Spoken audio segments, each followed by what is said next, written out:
We're about to lay the smack down. Put the driving gloves on and force these cars down through there. Just aim for the sky. He dominated the streets, then disappeared without warning. Big Chief's sudden exit sparked wild rumors. Cheating scandals, secret injuries, even backstage feuds. Now whispers of his comeback are hitting social media, but not everyone's buying it. Is he truly returning? Or is this just the calm before another storm? When the new season of Street Outlaws, No Prep Kings hit the screen, fans noticed something strange right away. Big Chief was missing. No announcement, no goodbye, just gone. For a personality that's been a cornerstone of the franchise, his absence was more than just noticeable. It was shocking. Social media exploded with speculation. Was he sidelined by producers? Did he decide to quit? Or was there something deeper going on behind the cameras? Fans began digging, and the theories came in fast. Creative disagreements, personal priorities, even conflict with other cast members. And while some wrote it off as temporary, others believed this could be the end of Big Chief's run on the show altogether. But what really happened? As viewers scrambled for answers, bits and pieces of the truth began to emerge. From cryptic Instagram posts to surprise YouTube videos, Big Chief slowly began to lift the curtain, just enough to keep everyone guessing. If you think it was just a simple exit, think again. The real story involves loyalty, tension, and a man who stood firm on what he believed in, even if it meant walking away from everything he built. Justin Shearer, better known as Big Chief, didn't have it easy growing up. Raised in Louisville, Kentucky, he lost his father early and was brought up by his mother, who juggled 2 jobs and nursing school just to keep things afloat. It wasn't glamorous, but it was real, and it shaped who he'd become. At the age of 12, Justin and his family moved to Oklahoma. That move would change the course of his life. Surrounded by a thriving car culture, he became obsessed with racing. Not just as a spectator, but as someone who wanted to feel the pavement shake beneath him. Racing wasn't just a hobby, it was an escape, a purpose. And even though money was tight, he never let go of that dream. He didn't have access to fancy gear or expensive parts, but what he had was hunger, a burning desire to prove himself. That fire drove him to work hard, stay focused, and keep his eye on the road ahead. Every turn he took brought him closer to a future he could finally control. It wasn't about winning races back then. It was about finding something to hold on to when life felt like it was moving too fast. While working at a gas station as a teen, Big Chief met Alicia, a fellow car enthusiast who quickly became more than just a friend. Their shared love for street racing sparked a connection that led to a relationship, engagement, and eventually marriage. Together, they built a life around their passion for the street racing scene. At the same time, Big Chief was hustling toward his racing dream. He eventually got a job at Midwest Street Cars, an Oklahoma-based auto shop. That gig wasn't just about parts and repairs. It was a step into the world he'd always dreamed of. It was during this time he bought his first racing car, a 1972 Pontiac Le Mans. He lovingly named it the Crow. This wasn't just a car, it was an extension of himself. The Crow became his symbol on the streets, a reminder of how far he'd come from the boy in Kentucky, chasing dreams without resources. As the Street Outlaws franchise gained momentum, Big Chief's reputation soared. His skills behind the wheel and his calm, focused attitude set him apart. But just as he was reaching new heights, unexpected turbulence began brewing behind the scenes, and not just on the racetrack. In the world of drag racing, danger is never far behind.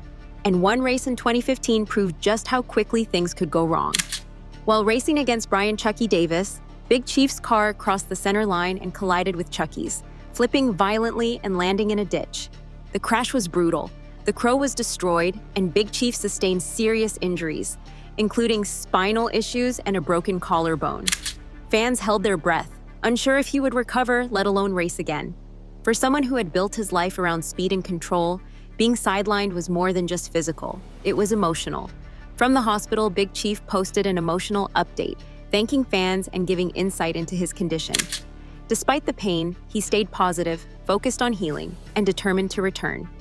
And he did return, but something had shifted. The crash didn't just rattle his body, it rattled his perspective.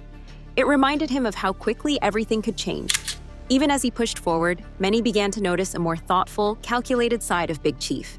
The fire was still there, but now there was a quiet awareness behind every move he made on and off the street. In the years that followed, fans noticed changes not just in Big Chief's racing life, but in his personal life as well. Speculation swirled about his relationship with Alicia. The couple, once seen as a racing power duo, began to appear less frequently together. Then came the rumors. Whispers on fan forums and social media painted a picture of possible betrayal or controversy. But Big Chief wasn't one to let the noise grow unchecked. He addressed the situation directly on his podcast, making it clear that he and Alicia were going through a separation, and that the rumors were just that, rumors. He explained they had been having issues for a while, and the decision to part ways was mutual.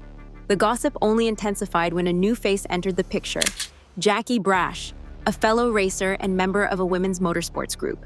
Jackie wasn't just his new partner. She was someone who understood the grind, the danger, and the heart behind racing. While many fans supported the new couple, others questioned the timing and speculated further. Through it all, Big Chief stayed focused on his racing and refused to let the rumors define him. But not everyone around him kept that same calm energy. As the fourth season of No Prep Kings approached, excitement buzzed, until word got out that something had gone down before filming. According to fan chatter and online leaks, tensions flared between Big Chief and another key figure, Precious from the Memphis crew. Reports claim the two clashed over disagreements tied to new production rules. But what really ignited the fire seemed to be Jackie's involvement. Allegedly, Precious wasn't pleased with Jackie's presence or influence, and the confrontation turned heated. Nothing official was released, but fans speculated that this altercation played a huge role in Big Chief stepping away. Many believe the disagreement wasn't just about rules, it was about respect, boundaries, and loyalty. And for someone like Big Chief, whose reputation is built on integrity and fairness, that might have been the last straw. Leaked clips and footage only added fuel to the fire. It wasn't just a simple disagreement, it looked personal. And while the other parties remained mostly silent, Big Chief's absence spoke volumes. He didn't post much about it at first, but when he finally addressed the rumors, fans got more than they expected. Not only did he confirm there was tension, he hinted that the real issue was deeper than just a single argument. The rules were changing, and he didn't agree with the direction things were heading. After months of speculation, Big Chief finally spoke out, in his own way. In a nearly hour-long YouTube video, he opened up about why he'd been missing and what led to his absence from No Prep Kings.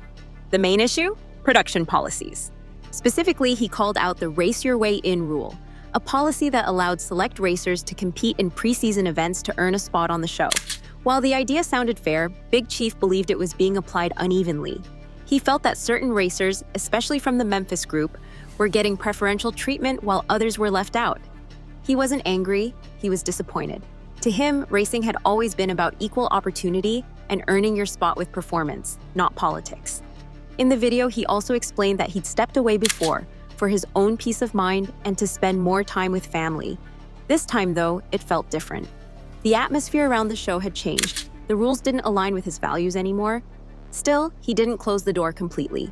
He reminded fans that racing was still in his blood, and he had no plans to stop doing what he loved. But it was clear, if he returned, it would be on his own terms. Just when fans were unsure if Big Chief would ever return, he dropped a hint. A post on Instagram confirming that he was preparing for America's List Season 2. The crow was getting tuned, testing was on the calendar, and excitement was back in the air. He didn't say much, just enough to tease that something big was coming. In fact, he even mentioned that the announcement might be the biggest thing that's ever happened on Street Outlaws. So, is Big Chief returning? Maybe not in the way you expected, but he never really left the streets, and now it seems he's ready to take back the spotlight. Drop your thoughts in the comments. And if this story had you hooked, don't miss our next video. It reveals even more secrets from the Street Outlaws world you've never heard before.